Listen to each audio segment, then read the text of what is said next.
The no excuse policy I have, and it's not necessarily a policy, but what I kind of put out there, when you first meet the kid and the parents, you put it in the forefront of how you are as a coach. And I'm pretty much a tough coach, and a lot of people call me mean, but on the outside of the coach realm, I'm not.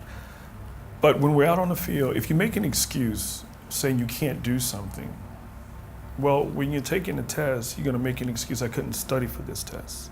Or you couldn't help your parents around the house, you couldn't do something. We're not going to accept an excuse. We may fall short in our efforts, but we're not going to make an excuse of why. We're going to continue to try to achieve. And based on what we have done in coaching sports, I've had some great assistant coaches with me. I've had some superior athletes, some superior parents.